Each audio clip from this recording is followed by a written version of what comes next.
Hi students, ఈరోజు మీకు అందరికీ అకార్డింగ్ టు సిలబస్ ప్రకారం ఫస్ట్ ఇయర్ సిఎస్సి వాళ్ళకి మన ఎస్విపిసిటీ సిలబస్ ప్రకారం ఈరోజు ఓమ్స్ లా అదేవిధంగా కిర్చాఫ్స్ లా గురించి చెప్పబోతున్నాను అనమాట. సో ఓమ్స్ లా అంటే ఓమ్స్ లాని ఎందుకు మనం తెలుసుకోవాల్సిన అవసరం ఉందంటే, మనం సర్క్యూట్స్ని సింప్లిఫై చేసేటప్పుడు సర్క్యూట్స్లో కరెంట్స్, వోల్టేజెస్, ఏ బ్రాంచెస్ నోట్స్ అనేసి ఉంటాయన్నమాట. Resistive circuits, capacitive circuits, RLC circuits, వీటిలో మనం ఈచ్ అండ్ ఎవ్రీ బ్రాంచ్లో మనకు సర్క్యూట్స్లో కరెంట్స్ అనేది ఎలా ఫ్లో అవుతుంది అనేసి వోల్టేజ్కి, రెసిస్టర్కి, కరెంట్కి గాను ఉండే రిలేషన్షిప్ని మనం ఈ ఓమ్స్ లా నుంచి తెలుసుకుంటున్నాం అనమాట. ఓకే, సో ఇప్పుడు మీకు సిఎస్సి వాళ్ళకి ఓమ్స్ లా అంటే ఏంది, ఓకే. సో మనం ఫస్ట్ ఓమ్స్ లా డెఫినేషన్ చూస్తాం. ఓమ్స్ లా ఇక్కడ మనం చూసినట్టయితే Ohm's law states that if I is a current flowing through a conductor is directly proportional to the potential difference across the ends of the conductor and inversely proportional to the conductor resistance. Okay, ఇప్పుడు చూస్తాము Ohm's law అంటే మనకు మెయిన్గా గుర్తొచ్చేటివి. ఎప్పుడు మనం relationship అనేది ఎప్పుడు చూస్తాము? ఒక కండక్టర్కి సప్లై ఇచ్చినప్పుడు, అవునా? సో ఒక కండక్టర్కి సప్లై ఇచ్చినప్పుడు మనం ఏం చేస్తామంటే రిలేషన్ అనేది చూస్తాం. ఒక కండక్టర్ తీసుకుంటున్నాం, దానికి ఒక సప్లై ఇస్తున్నాం. ఓకే, సో ఇప్పుడు ఏమైంది? Plus minus. Okay, plus minus voltage, ఈ ఈఎంఎఫ్ అనేది ఇచ్చామన్నమాట. ఓకే, సో ఇప్పుడు ఈ కండక్టర్ అనేది ఏంది? కండక్టర్ అంటే మనకు అందరికీ తెలుసు. కండక్టర్ అంటే ఏంది? Conductor is the element which allows the flow of current through it. అంతేనా? Flow of electrons through it. అంటే ఈ కండక్టర్స్లో ఎలక్ట్రాన్ అనేది ఫ్లో అవుతుంది కదా. Flow of electron is nothing but current I. అవునా ఐ. ఇంకేముంటుంది? ప్రతి కండక్టర్ ఇప్పుడు 100% కండక్టర్ అని ఉన్నా కానీ దానికి కొంచెం రెసిస్టర్ అనేది ఉంటుంది. ఎందుకంటే 100% ఆ ఎలిమెంట్ అనేది షార్ట్ సర్క్యూట్ అయిపోతుంది ఎప్పుడు 100% కరెంట్ అనేది ఫ్లో అయినప్పుడు. So each and every conductor has some resistance. కాబట్టి ఆ రెసిస్టెన్స్ని మనము ఏమనుకుంటున్నామంటే ఆర్ అనుకుంటున్నాం, కరెంట్ని ఐ అనుకుంటున్నాం. అవునా? కరెంట్ని ఐ, రెసిస్టెన్స్ని ఆర్ అనుకుంటున్నాం. ఇంకా మనం అప్లై చేసే వోల్టేజ్ ఏంది? Applied voltage V. అవునా? సో విఆర్ ఈ ఏదైనా అనుకోండి. సో ఇప్పుడు వోల్టేజ్ అప్లై చేస్తున్నాం, అక్కడ నుంచి కరెంట్ అనేది ఫ్లో అవుతుంది, కండక్టర్లో రెసిస్టెన్స్ ఉంటుంది. రెసిస్టెన్స్ అంటే రెసిస్టెన్స్ ఇక్కడ మనం ఇంకొక విషయం నేర్చుకోవాలి. రెసిస్టెన్స్ అంటే ఏమంటే, resistance is nothing but which opposes the flow of current through a element are material. ఏదైనా ఒక మెటీరియల్ తీసుకున్నట్టయితే ఆ మెటీరియల్లో కరెంట్ ఎత్తిందే వెళ్ళిపోదు అనమాట. సప్లై ఇచ్చింది వెళ్ళిపోదు, అక్కడ ఒక ఎలిమెంట్ అనేది ఉంటుంది. ఓకేనా? అది ఏం చేస్తుందంటే ఒక పారామీటర్ ఏదన్నా తీసుకోండి, అది ఏం చేస్తుందంటే కొంత అపోజ్ చేస్తుంది అనమాట. It opposes the flow of current through it. ఇప్పుడు మనం ఒక సినిమా థియేటర్కి వెళ్తాం. ఎగ్జాంపుల్, సినిమా థియేటర్కి వెళ్ళిన వెంటనే నువ్వు వెళ్ళిందే పంపించేస్తారా లోపలికి? పంపిరు కదా. టికెట్ ఉందా లేదా అని చూసేదానికి ఆపుతాడనమాట. ఓకేనా? అదే విధంగా ఆపేవాడే రెసిస్టెన్స్. ఓకే, ఆపేవాడే ఎవరు? రెసిస్టెన్స్ అనమాట. ఆపి ఏం చూస్తాడు? నేను చెక్ చేస్తాడు నువ్వు ఎంత కరెంట్ వస్తూ ఉండవు, ఆ ఎలిమెంట్ ఎంత తెచ్చుకుంటుంది. ఒకవేళ సపోజ్ ఇప్పుడు రెసిస్టర్ కెపాసిటీ 5 ohms అనుకుంటాము. కరెంటు దీనికి ఈ రెసిస్టెన్స్ అపోజ్ చేయడానికి ఎక్కువ కరెంట్ వచ్చిందంటే ఎలిమెంట్ అనేది షార్ట్ సర్క్యూట్ అయిపోతుంది. లేదా దీనికన్నా తక్కువ అంటే కొంచెం ఎనర్జీ అనేది డిసిపేట్ అయ్యి ఆ తర్వాత ఫ్లో అవుతుంది అనమాట. అదే విధంగా రెసిస్టెన్స్ అంటే ఇప్పుడు మనకేం తెలుసు? Resistance is the element which opposes the flow of current through it, or is a parameter, not element. Resistance is a parameter అనమాట. సో అదేవిధంగా ఎప్పుడైతే నువ్వు కరెంట్ అనేది కండక్టర్లోకి వెళ్తుందో అప్పుడు ఏమవుతుంది? ఈ రెసిస్టెన్స్ అనేది నేనున్నాను అని చెప్పి కొంతసేపు అపోజ్ చేస్తుంది అనమాట. ఏం చేస్తుంది? కొంతసేపు అపోజ్ చేస్తుంది. Which opposes the flow of current through it. Okay, this is the resistance. So ఇప్పుడు ఈ కరెంట్కి, రెసిస్టెన్స్కి, వోల్టేజ్కి మధ్య ఒక రిలేషన్ని మనం కనుక్కోవాలి. ఎందుకంటే సర్క్యూట్లో ఉండేటివి అవే కదా. రెసిస్టెన్స్ అనేది ఇస్ ఏ పారామీటర్, దీన్నే మనం ఆర్ఎల్సి పారామీటర్స్ అంటాం. సో ఇప్పుడు మనం రెసిస్టెన్స్ గురించి మాట్లాడుకుంటాం. ఓకే, ఆర్ఎల్సి పారామీటర్స్ని మనం ఇప్పుడు ఏం చేయాలంటే కనుక్కోవాలన్నమాట. సో ఇప్పుడు దీనికి ఒక రిలేషన్ డిరైవ్ చేస్తాం. ఓకే, జార్జ్ సైమన్ ఓమ్ అనే అతను ఈ ఓమ్స్ లాని డిఫైన్ చేశారు కాబట్టి దానికి ఓమ్స్ లా అనే పేరు వచ్చిందనమాట. ఓకే ఫైన్, ఇక్కడికి ఓకేనా. సో ఇప్పుడు డెఫినేషన్ అనేది చూస్తాం.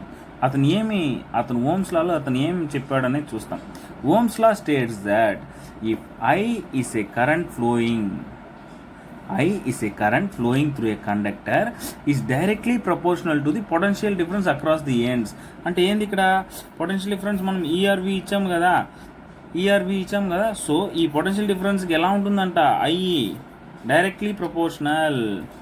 I is directly proportional to potential difference, దాన్నే V అన్నాం. సో ఫస్ట్ లైన్ ఏమొస్తుంది? I is directly proportional to V అని చెప్పాడు అనమాట. ఓకే, నెక్స్ట్ ఏం చెప్పాడు? across the ends of the conductor and inversely proportional to the conductor resistance. So I is inversely proportional to conductor resistance. This is the inversely proportional. అర్థమవుతుందా? అతను ఏం చెప్పాడు?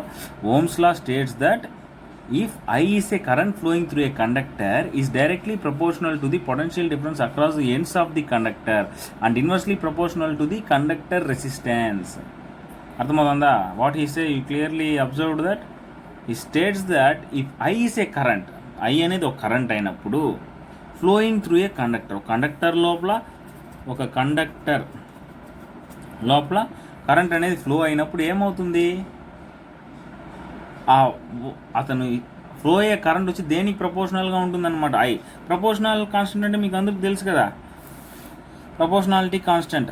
It is directly proportional to V అయినప్పుడు I increase అయితే voltage కూడా increase అవుతుంది, I decrease అయితే voltage కూడా డిక్రీజ్ అవుతుంది. ఇది ప్రపోర్షనాలిటీకి ఉండే రిలేషన్. అదేవిధంగా నెక్స్ట్ ఏం చెప్పాడు? And inversely proportional to the conductor resistance అన్నాడు. అంటే ఏమని అర్థము? I is inversely proportional to 1/R. అంటే ఏమని అర్థము? I ఇంక్రీజ్ అయితే రెసిస్టెన్స్ డిక్రీజ్ అయిపోతుంది, I డిక్రీజ్ అయితే రెసిస్టెన్స్ ఇంక్రీజ్, అంతే కదా. ఇప్పుడు రెసిస్టెన్స్ ఎక్కువ ఉన్నది అనుకో, ఇప్పుడు ఏదైనా ఒక ఈ కండక్టర్కి రెసిస్టెన్స్ ఎక్కువ ఉన్నిందంటే ఏమవుతుంది? రెసిస్టెన్స్ ఎక్కువ ఉంటే ఏమవుతుంది? కరెంట్ అనేది తక్కువ ఫ్లో అవుతుంది, అదే కదా. Resistance is a parameter which opposes the flow of current. Resistance ఏం చేస్తుంది? అపోజెస్ ద ఫ్లో ఆఫ్ కరెంట్ని అపోజ్ చేస్తుంది అనమాట. ఇప్పుడు అదే రెసిస్టెన్స్ హైగా ఉన్నింది అనుకో, కరెంట్ ఏమైపోతుంది? లో అయిపోతుంది. అది కరెంట్ని ఎక్కువ అపోజ్ చేస్తూ ఉండడం వల్ల ఏమవుతుందంటే కరెంట్ అనేది లో అయిపోతుంది. So this is the relation. ఇప్పుడు ఈ రెండింటిని కంపేర్ చేసుకుని ఏం చేస్తాం మనం? ఒక ఎక్స్ప్రెషన్ డెరైవ్ చేస్తామా? I is directly proportional to V/R from these two equations. ఎక్కడి నుంచి? Equation 1, equation 2. ఈ రెండింటిని ఈక్వేషన్ తీసుకున్నామంటే from 1 and 2 I is directly proportional to V/R. Proportionality constant పోగొట్టడానికి మనం ఏం చేస్తాం? ఒక కాన్స్టెంట్ని యాడ్ చేస్తాం కదా. So I is equals to, ఇక్కడ మనకు రెసిస్టెన్స్ అనేది ఎంత? ఒక ఎలిమెంట్ తీసుకుంటే కాన్స్టెంట్గా ఒకలాగే ఉంటుందన్నమాట రెసిస్టెన్స్ అనేది.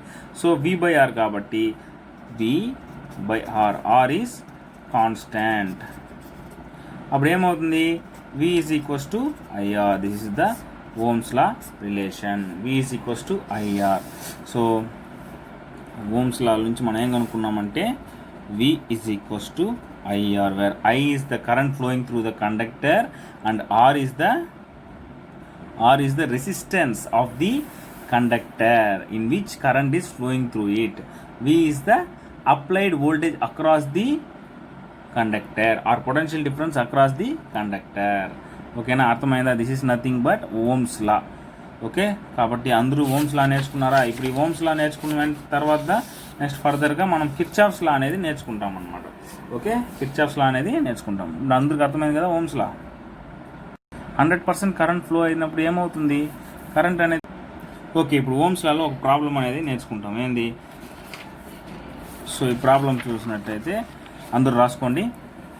Determine the current flowing through the filament of lamp having a constant resistance of 480 ohm and connected across 240 volt mains అన్నాడు అనమాట. ఓకే, రాసుకున్నారా? మళ్ళీ ఇంకోసారి చెప్తాను, రాసుకోండి. Determine the current flowing through the filament of lamp having a constant resistance of 480 ohm and connected across 240 volts mains అనమాట. So ఇప్పుడు దీని నుంచి మనం ప్రాబ్లం అనేది డిరైవ్ చేస్తాం. మనకేమేమి ఇచ్చాడు? గివెన్ డేటా తీసుకోండి.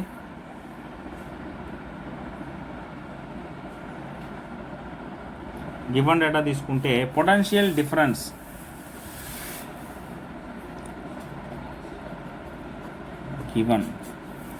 గివన్ తీసుకుంటే potential difference across the element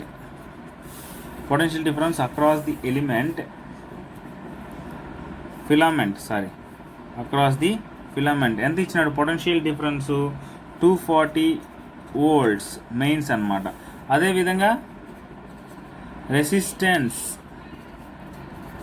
of the filament is equals to ఎంత ఇచ్చినాడు 480 ఓమ్స్ అనేది ఇచ్చినాడు అనమాట. So resistance of the filament 480 ohms and percentage difference across the filament is 240 volts. ఏం కనుక్కోమని determine the current through the filament of the lamp అనమాట. Current through the filament is question mark. ఇప్పుడు మనకు తెలుసు according to Ohm's లా మనకేం తెలుసు V is equals to IR తెలుసా మనకు. సో ఇక్కడ V ఏమి ఇచ్చినాడు potential difference V is equals to 240 volts. అదేవిధంగా R రెసిస్టెన్స్ ఏమి ఇచ్చాడు 480 ohms ఇచ్చాడు అనమాట. సో ఇప్పుడు ఈ రెండింటిని ఫార్ములాలో సబ్స్టిట్యూట్ చేయండి. మనకు కావాల్సింది ఏంది I is equals to V/R. అప్పుడు ఏమవుతుంది I is equals to 240 volts by 480 ohms. Units compulsory mention చేయాలి, ప్రతి ఒక్కరు యూనిట్స్ అనేది మెన్షన్ చేయాలి. సో ఇది క్యాన్సిల్ అయిపోతుంది, 24 ones 24 twos. Therefore I is equals to 1/2 0.5 amps. This is the answer for this question. So current flowing through the filament is nothing but 0.5 amps అనమాట. So this is the problem for example problem for Ohm's law. Okay, after knowing the Ohm's law నేర్చుకున్న తర్వాత మనం అందరం must and should నేర్చుకోవాల్సిన ఇంకొక law వచ్చి Kirchhoff's law laws governing distribution of electric current in various branches of a network అనమాట. So ఈ Kirchhoff's law ఎందుకు నేర్చుకోవాలా? Kirchhoff's law is nothing but the extension of Ohm's law అనమాట. So Ohm's లా వల్ల కొన్ని సింపుల్ సర్క్యూట్స్ని మనం ఏం చేయొచ్చు అంటే కొన్ని సింపుల్ సర్క్యూట్స్ని సాల్వ్ చేయొచ్చు. బట్ ఆ సింపుల్ సర్క్యూట్స్ కన్నా కొంచెం కాంప్లికేటెడ్ సర్క్యూట్స్ని మనం సాల్వ్ చేయాలంటే కొన్నిసార్లు అది ప్యారలల్గా ఉందా సిరీస్గా ఉందా అనే డౌట్స్ వస్తాయన్నమాట. అప్పుడు ఏం చేస్తామంటే మనము ఈ కిర్చాఫ్స్ లాని యూజ్ చేస్తామన్నమాట. కిర్చాఫ్స్ లా అనేది రెండు విధాలుగా డివైడ్ అయినది అనమాట. వాట్ ఆర్ దే అంటే first one is Kirchhoff's first law and another one is Kirchhoff's second law.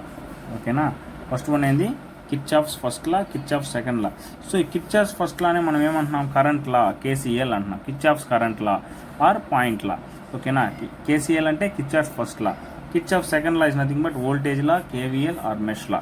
ఓకేనా, అర్థం దగ్గర 2 types ఆఫ్ లాస్ అనమాట. కిర్చాఫ్స్ లాలో 2 రకాలు ఉన్నాయి. First one is Kirchhoff's first law, దాన్ని కిర్చాఫ్స్ కరెంట్ లా అంటాం. Another one is Kirchhoff's second law, voltage law, KVL అంటాం. Kirchhoff's voltage law and mesh law. ఓకేనా, ఇప్పుడు KCL తీసుకుంటాం. First one Kirchhoff's current law తీసుకుంటాం. According to Kirchhoff's first law ప్రకారం in any network of wires carrying currents. According to Kirchhoff's first law, in any network of wires carrying current, the algebraic sum of all currents meeting at a point or junction is 0. The sum of all incoming currents towards any point is equal to the sum of outgoing currents away from the point. అంటే ఏం చెప్పినాడంటే ఇప్పుడు ఒక సర్క్యూట్లో branches ఉంటాయన్నమాట. So ఆ బ్రాంచెస్లో currents ఇంకా ఒక point తీసుకున్నామంటే ఆ పాయింట్కి కరెంట్ లోపల వస్తుంది, బయట పోతుంది. అంటే కరెంట్ ఎంటర్ అయ్యి లీవ్ అవుతుంది అనమాట. Current entering in to the node and then leaving from the node అనమాట. అటువంటి సిచ్యువేషన్స్లో మనం కిర్చాఫ్ ఫస్ట్ లాని యూజ్ చేస్తాం అనమాట. ఆ కిర్చాఫ్ ఫస్ట్ లా అంటే some of the algebraic sum of the all the currents meeting at a point అంటే ఇదే అనమాట. So this is the meeting point అనమాట. సో ఈ మీటింగ్ పాయింట్ దగ్గర కొన్ని కరెంట్స్ వస్తాయి, కొన్ని కరెంట్స్ లీవ్ అవుతాయి అనమాట. ఫస్ట్ ఏం చెప్పినాడు, the algebraic sum of all the currents meeting at a point or a junction is 0 అన్నాడు. ఆల్జిబ్రాయిక్ సమ్ అన్నాడు. సో ఆల్జిబ్రాయిక్ సమ్ అంటే మొత్తం సమ్స్ అనమాట. ఓకేనా, so I1 plus I2 plus I6. ఇక్కడ I1 I2 I6 చూడండి, I1 I2 I6 అనేది towards the current. అంటే మనం సైన్స్ తీసుకోవాలన్నమాట. ఆ నోడ్ దగ్గరకు వచ్చేటప్పుడు ఏమవుతుంది, టువర్డ్స్ ద నోడ్ ఉంటే పాజిటివ్ తీసుకుంటాం, అవే ఫ్రమ్ ద నోడ్ ఉంటే నెగిటివ్ తీసుకుంటాం. సో ఆల్జీబ్రా ఎగ్జామ్లో ఇది మనం యూజ్ చేస్తాం అనమాట. నెక్స్ట్ ఏంది, అవే ఫ్రమ్ ద నోడ్ చూడండి, minus I5 minus I4 minus I3 is equals to 0. ఇది ఫస్ట్ కండిషన్. అంటే the algebraic sum of all the currents meeting at a point is 0, or the sum of all incoming currents towards at any point is equal to sum of outgoing currents away from the point. ఇంకో condition ఏంది చూడండి, are are 0 అయిపోయిందా. Next the sum of all incoming currents towards any point is equal to sum of outgoing currents away from the point అనమాట. అంటే చూడండి, some of incoming currents, ఇక్కడ incoming currents ఏమవుతుంది, incoming currents ఏమేమి ఉన్నాయి మనకు, incoming current I1, I6, I2. Out going అంటే మనం ఎక్కడ రెఫర్ తీసుకుంటున్నాం, ఈ నోడ్ అనమాట. ఈ నోడ్ని రెఫర్ చేసుకొని ఈ ఈక్వేషన్స్ డిరైవ్ చేస్తున్నాం.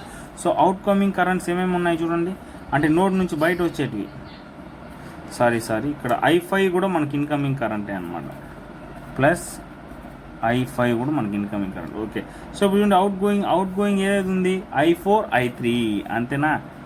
I4, I3 ఇది ఇన్కమింగ్ కరెంట్స్, ఇది అవుట్ గోయింగ్ కరెంట్స్ అనమాట. సో ఇప్పుడు దీని సమ్ తీసుకుంటే ఏమవుతుంది మనకు పాయింట్ ప్రకారం, the sum of all incoming currents towards any point is equal to the sum of outgoing currents away from the point అని చెప్పాడు. సో అప్పుడు చూడండి ఏమవుతుంది, ఇప్పుడు ఏమవుతుంది ఈక్వేషన్, I1 plus I6 plus I2 plus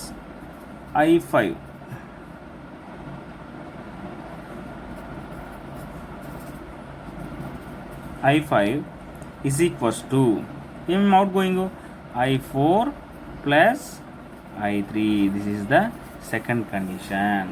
ఇప్పుడు అర్థమైంది అందరికీ. కిర్చాఫ్స్ ఫస్ట్ లా అంటే ఏం లేదు, ఒక నోడ్ తీసుకున్నాం, దీన్ని నోడ్ లా అనేసుకొని కూడా అంటారు, Kirchhoff's node. Okay, according to Kirchhoff's first law ప్రకారం ఏమంటే, ఒక కరెంట్, ఒక పాయింట్, ఒక నోడ్ దగ్గర, ఏదన్నా ఒక నోడ్ దగ్గర కరెంట్స్ ఎంటర్ అవుతూ ఉన్నాయంటే algebraic sum of all the currents present in the circuit, అంటే ఆ నోడ్ దగ్గర వచ్చే కరెంట్స్ అన్నీ ఈజ్ ఈక్వల్స్ టు 0. అది మనకు first condition. Okay, second condition తీసుకున్నట్లయితే, sum of the currents entering in to the node, అంటే చూడండి ఇక్కడ I5 I6 I1 I2. So ఇవన్నమాట. సో ఇప్పుడు రెడ్ స్కెచ్తో మార్క్ చేస్తున్నాను చూడండి. సో ఈ నోడ్స్ వరకు ఏమవుతుంది, arrow mark indication towards the node అనమాట. అండ్ రిమైనింగ్ ఈ రెండు away from the node is equals to both or equal sum of the currents. ఇది సమ్ చేస్తే I1 I6 I2 I5 is equals to I4 plus I3. ఇది Kirchhoff's current లా first లా condition అనమాట. Okay, అర్థమైందా అందరికీ? Note చేసుకోండి, statements అంతా note చేసుకునేసి next మనం ఇప్పుడు కిర్చాఫ్స్ సెకండ్ లాకి వెళ్తాం.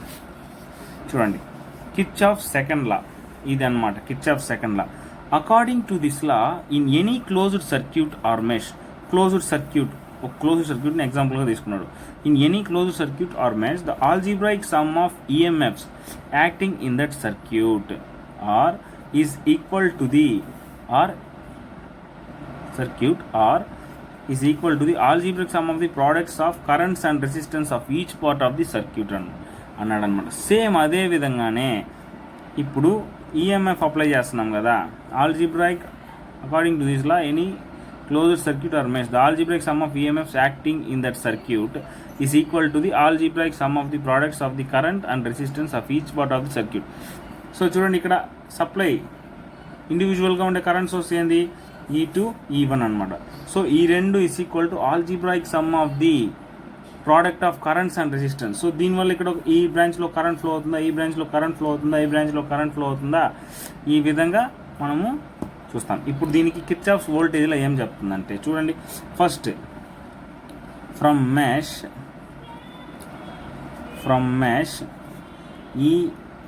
E1 తీసుకుంటాం, AFCBA ఓకేనా, ఇది క్లోజ్డ్ లూప్ కాబట్టి తీసుకుంటాం. సో ఇప్పుడు చూడండి, మనకి ఇక్కడ కరెంట్ ఏమొచ్చింది, I1 is the current is the I1 అనమాట. సో E1, సో ఇప్పుడు చూడండి దీనికి కొన్ని రూల్స్ ఉన్నాయన్నమాట. ఏంది ఆ రూల్స్ అంటే చెప్తాను చూడండి. ఎప్పుడు కానీ కరెంట్ అనేది మనకి ఎలా ఫ్లో అవుతుంది, current always flow from high potential to లో పొటెన్షియల్ అనమాట. అంటే హై పొటెన్షియల్ అంటే ఏంది, ప్లస్ నుంచి మైనస్కి వెళ్తుంది. సో ఇప్పుడు ఇక్కడ కరెంట్ అనేది ఎలా ఫ్లో అవుతుంది, క్లాక్ వైజ్ ఫ్లో అవుతుంది. క్లాక్ వైజ్ ఫ్లో అవుతుంది కాబట్టి ఏమవుతుంది, E1 అనేది ప్లస్ వస్తుంది, ఈఎంఎఫ్ అనేది plus. E1 is equals to ఓకేనా ఎలా అవుతుంది, I2 కాదు R1 into I1 plus I2 plus R2 into I1 plus I2 plus I1 into R5. ఎందుకు మనం ఇలా తీసుకున్నామంటే చెప్పాం కదా, according to law in any closed circuit or mesh, the algebraic sum of EMFs acting in that circuit is equal to the algebraic sum of the products of currents and resistance of each part of the circuit. Algebraic రెండు equal to కాపక algebraic వస్తుందన్నమాట. అర్థమవుతుందా? So products of the resistance and currents అంటే V equal to IR కదా, E equal to IR కదా, కాబట్టి ప్రతి ఒక్క దాంట్లో వోల్టేజ్ డ్రాప్స్ అనేది చూసుకోవాలన్నమాట మనం. ఓకేనా? సో కాబట్టి ఫస్ట్ ఈ లూప్లో ఏమొచ్చింది, E1 is equals to R1 into I1 plus I2 plus R2 into I1 plus I2 plus I1 into R5 అంటే products of currents and resistance వచ్చిందా. ఇక్కడ ఎందుకు మనం I1 ప్లస్ I2 తీసుకున్నాము, ఈ బ్రాంచ్లో ఫ్లో అయ్యే కరెంట్ వచ్చి I1 ప్లస్ I2 కాబట్టి. ఎందుకంటే ఇక్కడ ప్రొడ్యూస్ అయిన కరెంట్ ఈ బ్రాంచ్లో కూడా వెళ్తూ ఉంది కదా, ఇక్కడ రెండు సోర్స్లు ఉన్నాయి. ఓకేనా? So E1 is equal to I1 plus I2. ఓకేనా? So is the first equation. Okay, next second one చూస్తాం. From mesh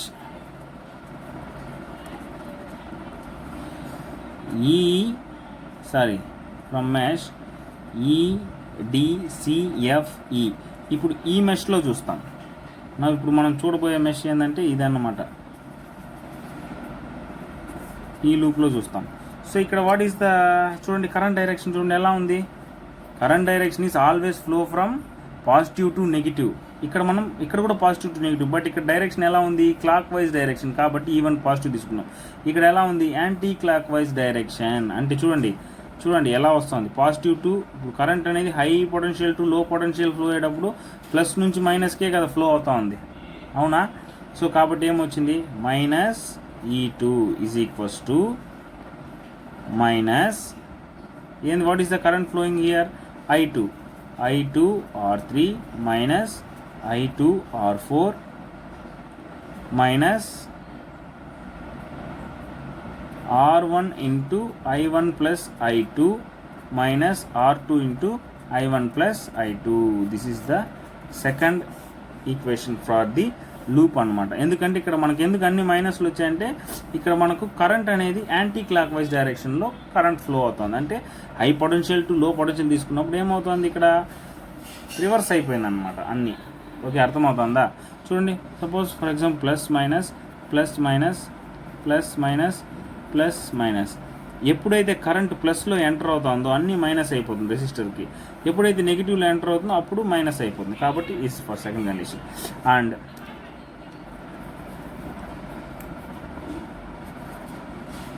for the mesh ఓవరాల్గా తీసుకుంటాం. Okay, AEDBA. ఇప్పుడు ఓవరాల్గా తీసుకున్నప్పుడు ఏమవుతుంది చూడండి, ఇక్కడ హై పొటెన్షియల్ టు లో పొటెన్షియల్ కాబట్టి E1 minus E2 is equals to I1 R5 minus I2 R3 minus I2 R4. This is equation number 3. Okay, అర్థమైందా? సో ఈ విధంగా అన్నమాట మనము మెషెస్ అంతా ఎన్ని లూప్స్ ఉంటే అన్ని ఈక్వేషన్స్ వస్తాయన్నమాట మనకు. ఓకేనా?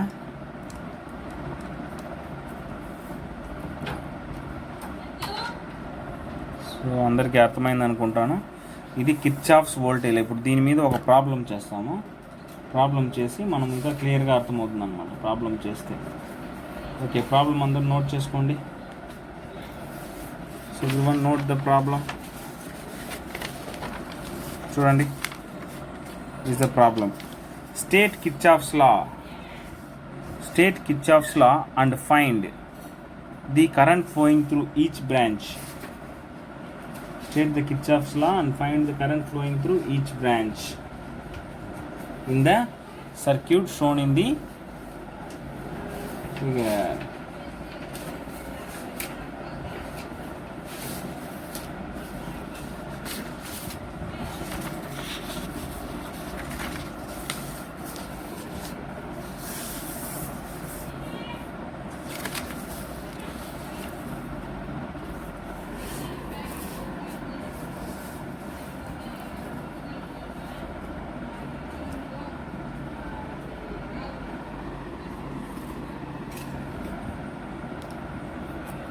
సో ఇప్పుడు మనం గివెన్ సర్క్యూట్ తీసుకోండి. గివెన్ సర్క్యూట్ ఏమొస్తుంది మనకు,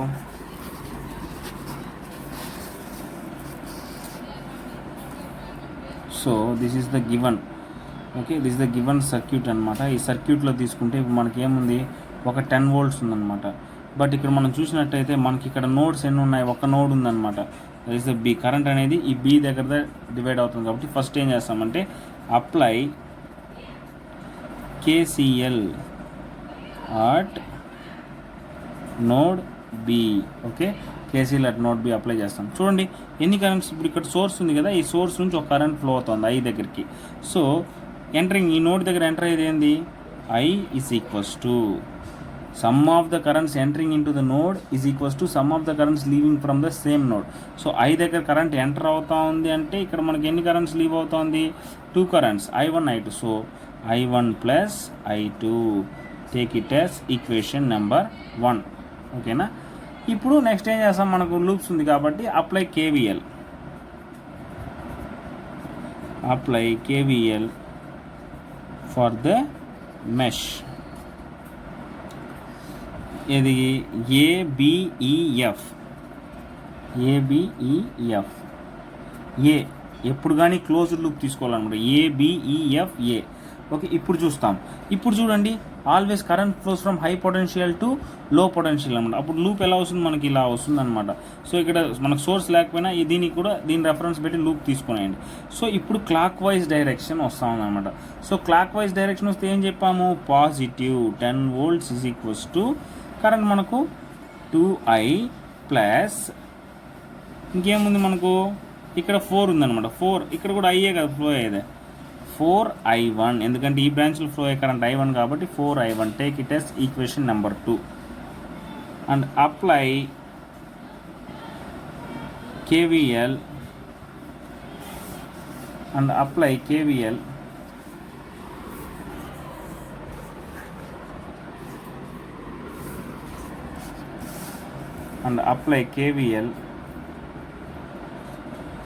for the mesh BCDEB.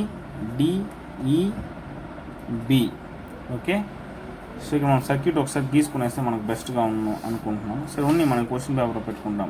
So ఇప్పుడు చూడండి ఏమైంది, సేమ్ కరెంట్ లూప్ అనేది పాజిటివే అనమాట. బట్ ఇక్కడ మాత్రం నెగిటివ్ వస్తుంది. ఎందుకంటే చూడండి ప్లస్ మైనస్ రెఫరెన్స్ తీసుకుంటే కరెంట్ అనేది ఇక్కడ నెగిటివ్ టెర్మినల్లో ఎంటర్ అవుతుంది, పాజిటివ్. కాబట్టి ఏమైందంటే ఇక్కడ 6I2 plus 4I2 minus 4I1 is equals to 0. Take it as equation number 3. ఓకేనా. సో ఇప్పుడు మనకు తెలుసు, మనకి వాట్ ఈస్ ద కండిషన్, మనకి ఇక్కడ తెలిసింది ఏంది, కండిషన్ మనకి ఏం తెలుసు, I is equals to I1 plus I2 అనమాట. అంతేనా, I is equals to I1 plus I2. So substitute equation, so substitute equation 1 in equation 2. అప్పుడు ఏమవుతుంది, మనం సబ్స్టిట్యూట్ చేస్తే ఈక్వేషన్ 1 and 2లో సబ్స్టిట్యూట్ చేస్తే ఏమవుతుంది,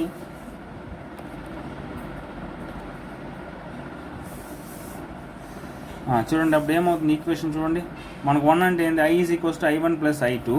equation 2 10 is equals to 2I plus 4I1. అప్పుడు ఏమవుతుంది, 10 is equals to 2 into I is equals to మనకేంది I1 plus I2 plus 4I1 అనమాట.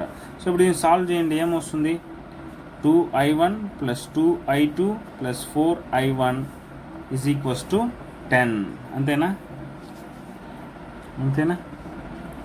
ఇప్పుడు చేయండి, ఏమవుతుంది, 6I1 plus 2I2 10 is equals to 6i1 plus 2i2.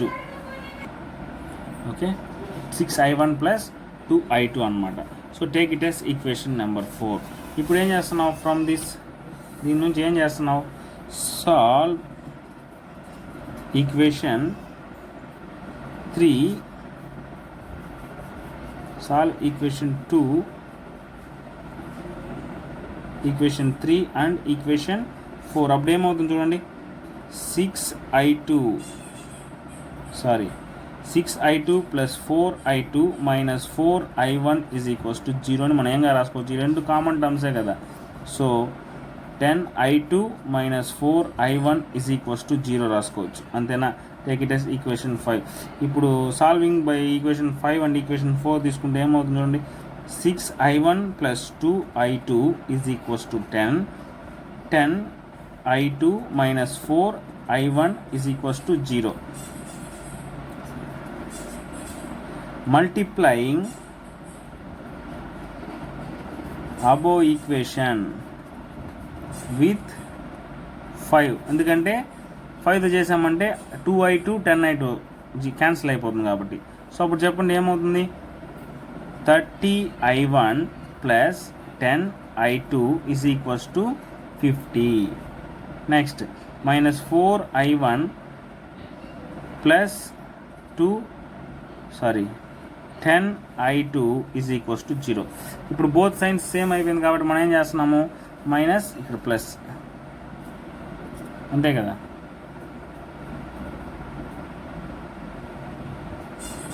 So ఇది క్యాన్సిల్ అవ్వాలంటే ఏం చేయాలా, సబ్ట్రాక్ట్ చేయాలన్నమాట. మైనస్ మైనస్ ప్లస్ అయిపోతుంది. 34i1 క్యాన్సిల్ అయిపోతుంది, 0 is equals to 50. i1 is equals to 50/34. అప్పుడు ఏమవుతుంది, 2 ఇది ఈవెన్ నెంబర్, ఇది ఈవెన్ నెంబర్, 2తో పోతుందా, 2 25s are 2 17s are. So 25/17 amperes is nothing but i1, అంతేనా. i1 is nothing but 25/17 amperes. మన క్వశ్చన్ ఏంది, find the current through each branches అని అడిగినాడు. Find the currents through each branches అనేది. So ఇప్పుడు మనం ఏం చేయాలి, ప్రతి బ్రాంచ్లో కరెంట్ అనేది ఫైండ్ అవుట్ చేయాలి. సో ఇక్కడ మనకి ఇప్పుడు ఏముంది చూడండి, ఇప్పుడు మనం ఏం ఫైండ్ అవుట్ చేసాం, i1 ఫైండ్ అవుట్ చేసినాం. ఫ్రమ్ హియర్ ఇప్పుడు i1 వచ్చింది మనకు, ఏంది condition, i is equals to i1 plus i2 ఉంది కదా. ఫ్రమ్ ఈక్వేషన్ 1,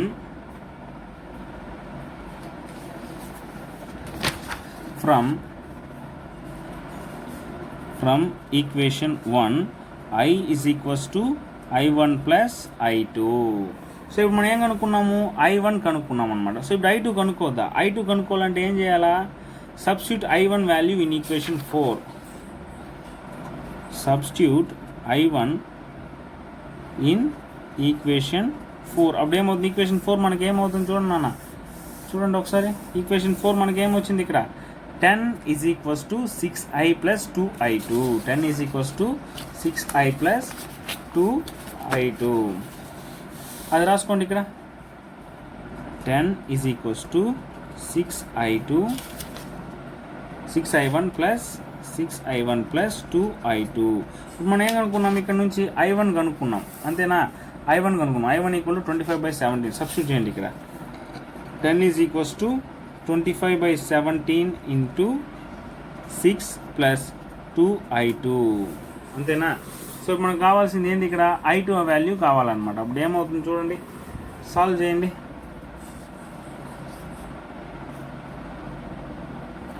చేయండి, 25 6 are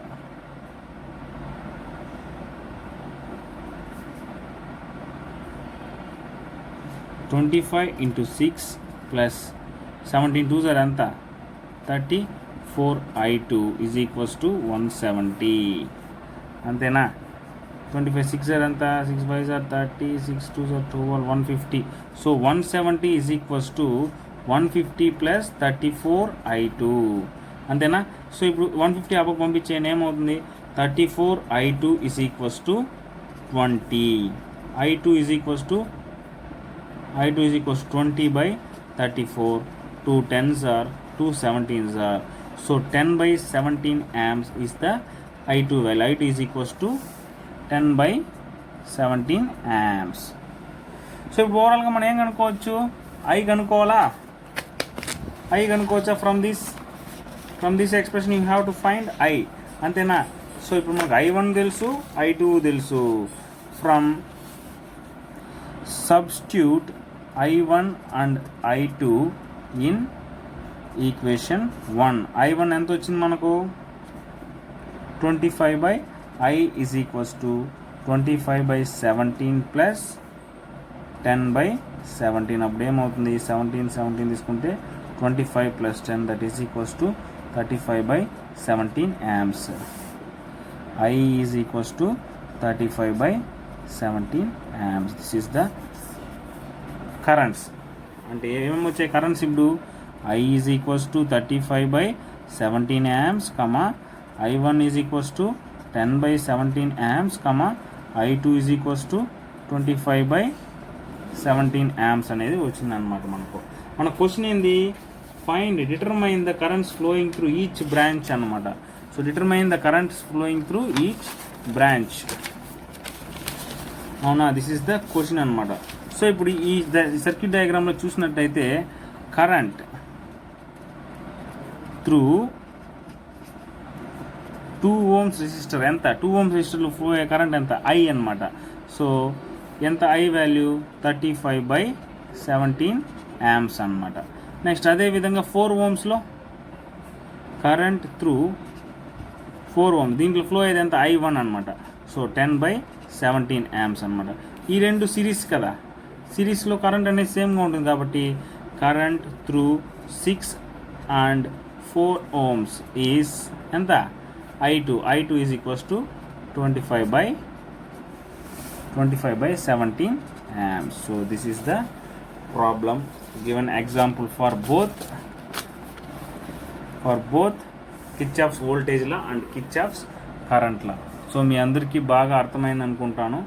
సో ఇదే విధంగా మనం నెక్స్ట్ వచ్చి resistors connected in series and parallel, okay, parallel connection of resistors and series అనేది చూస్తామన్నమాట. సో ఖచ్చితంగా ప్రతి ఒక్కరు సబ్స్క్రైబ్ చేయండి ఛానల్ని, అందరూ వాచ్ చేయండి, నాలెడ్జ్ గెయిన్ చేసుకోండి. This is Sai Praveen Kumar from triple E students YouTube channel.